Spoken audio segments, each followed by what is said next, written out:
So today we're going to talk a little bit about some of the more underrated players in the Premier League this season. First off, I'm going to stick with what speaks to me, a little bit of home. Manchester City's my team, whether you like it or not. Ilkay Gundogan, much maligned throughout his time with Man City, but he was Pep Guardiola's first signing back in 2016-17, and honestly, was a phenomenal player for Borussia Dortmund, which is another team that I very much favor in the Bundesliga. That said, he has fulfilled many different roles at City. He's been a right winger, right midfielder, a central midfielder, defensive midfielder. Essentially, he's fulfilled multiple roles.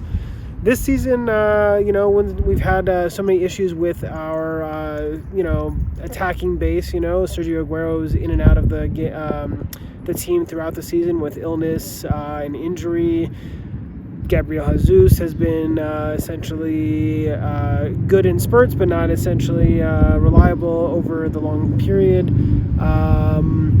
Ilkay Gundogan from central midfield has stepped up and currently has the most goals at Man City this season, with 13 across all competitions, I believe.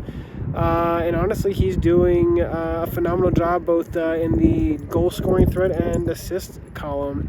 Essentially, Pep's given him a new role of kind of like a roaming 8, which is similar to the David Silva role with Kevin De Bruyne from a couple years ago, where they basically laid waste to the Premier League.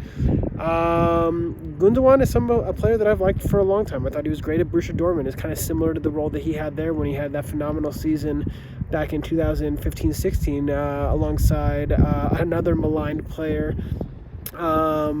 that has since left the Premier League, Henrik Mkhitaryan, who's currently at Roma, also having a little bit of a resurgence this season. But Ilkay Gundogan, one of the most underrated players in the City team, but also one of the most underrated players this season, and I think he's essentially stepped up when Man City needed him, and honestly has done a great job in fulfilling the role that was left by David Silva that a lot of people thought Phil Foden would fulfill. Foden has also done an excellent job, although he's young and he's growing into that role. So Gundogan has been in impressive form and essentially impressive across the board with his contributions. Another player that I want to mention is Harvey Barnes, young Englishman over in playing for Leicester Foxes.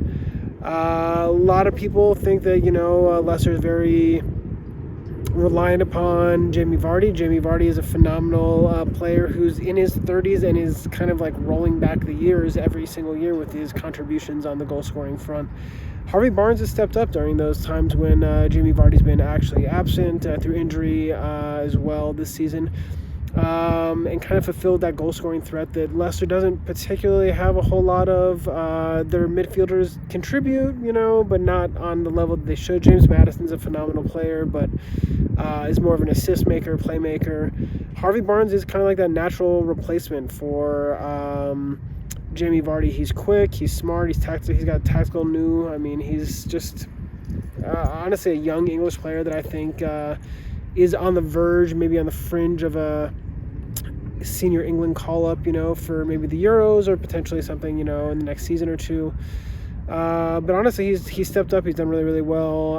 And I think it was kind of not expected, but the talent has always been there. So, kudos to him. Another player I want to talk about that actually I think is kind of one of the signings of the season, despite the form of Spurs going in and out throughout the year, is PierreEmile Hojbjerg, little Danish player, former Bayern Munich player that played with Pep Guardiola over in Bayern Munich, but essentially is a phenomenal deep-line playmaker, defensive midfielder, kind of just central midfielder in general, who basically gives the Spurs attacking players the ability to get in behind and not worry, because he basically will mop up the mess, and that's what he does. He's kind of like a little enforcer. He's kind of like a little bulldog, in the way that he just comes right at you, doesn't hold back. He's not afraid of a tackle, and he'll get you. Which is kind of why I like Hojbjerg. He's always been a good player in that regard. I think he was excellent at Southampton. I think he's been kind of a revelation in that role under Jose Mourinho's Spurs, which is odd to say, Jose Mourinho's Spurs, because who expected that? But in all honesty, it's been a really great signing. I think it allows Ndombele, complement some of the other midfield players. Eric Lamela when he's in, Lucas Moura if he's in, essentially all the attackers. Son and Harry Kane who've been phenomenal this season, to essentially just bomb forward and not worry about their defensive responsibilities, which in my mind should be everybody on the team. That's kind of why I appreciate Manchester City's team, in that they defend from the front, which I think a complete team does. But he is a phenomenal little player. He's still young. I want to say he's like 25 or 26. He's in his prime. I mean, he will be a great signing for Spurs for years to come. And at 15 million pounds over the summer was a kind of a steal. So PierreEmile Hojbjerg would definitely be somebody that I would say is an underrated player and has been this season. Last one I want to talk about begrudgingly is Luke Shaw, left back of Manchester United, who laid waste to City's 21-game win streak with his first goal of the season, I believe, and the second goal of the game, which clinched the game for Manchester United in the derby just recently. But what I will say about Luke Shaw is he was always a very talented player at Southampton. It was interesting to see Manchester United pick him up years ago and make him at the time, and I think maybe still, the most expensive teenager ever signed in the Premier League. That said, he's been blighted by injuries and bad form off and on for multiple years, and has been maligned again by the United fan base, who are very fickle and basically turn on a player, on a dime. But in all honesty, he is a very good player. The talent has always been there. He's shown it this year, and he's essentially been one of United's most, I don't want to say in form, although he's been in form, I'd say most reliable performers this year. Bombing forward, he's always a goal threat. Not necessarily a goal threat, more of a crossing threat. I mean, his crossing has been phenomenal this year. He's, I think, improved drastically defensively, which he needed to, because essentially that is part of the modern game of being the modern fullback, is both being an offensive threat going forward and a defensive stalwart on the back foot. He's improved in that way, repeatedly throughout the season. I think he's getting better, and again, also in his prime. I want to say he's only 25. People are like, "Oh my God, he's only 25," but he's been playing, in first-team football since he was 18. So he's already 7 years a professional. And for me, I think he'll just continue to get better and better. Do I think Ole Gunnar Solskjaer is the best coach for Manchester United to get the best out of him? No, I don't. I think there are other coaches out there that'll be a better fit for him. But to see the improvement that he has had this year under Solskjaer has been impressive. I think that boils down more to the fact that they signed Alex Telles from Porto in the summer, which basically kind of pushed him, not in the summer, I think they signed him in January, and has pushed Shaw, who over the last couple of months has been a man reborn, essentially.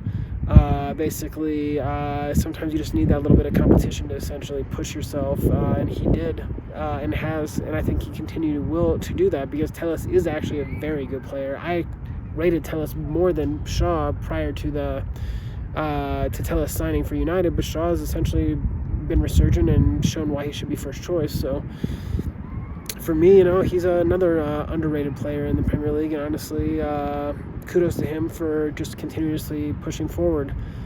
On the resurgent note, it's not in my notes here, but I'm going to add him real quick, is another Manchester City player, John Stones. Kind of seemingly on the outs over the summer. Manchester City signed Ruben Diaz for £63 million, their record signing, who essentially has transformed their defense and made them the most stout defense in the Premier League.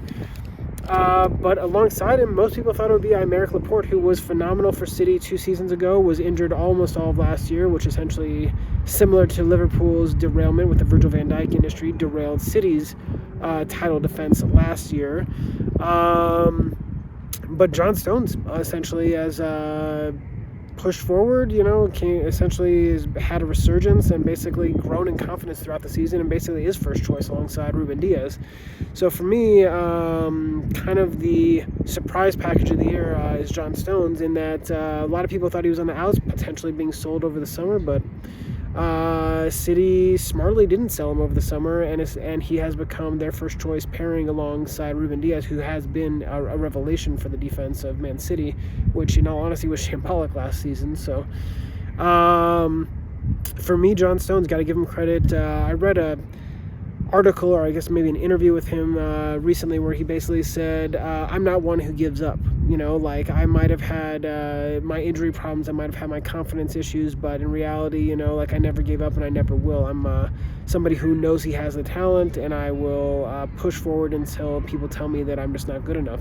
I'll never not be good enough. I'm going to continue to push. And he did, and credit to him.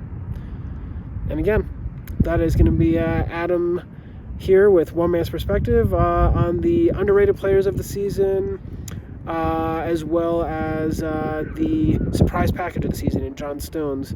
If you like what you hear, love it if you would subscribe to One Man's Perspective here on YouTube, and give us a like and leave comments, so essentially I can hear what you have to say and we can talk more about that. Thanks so much. See you next time.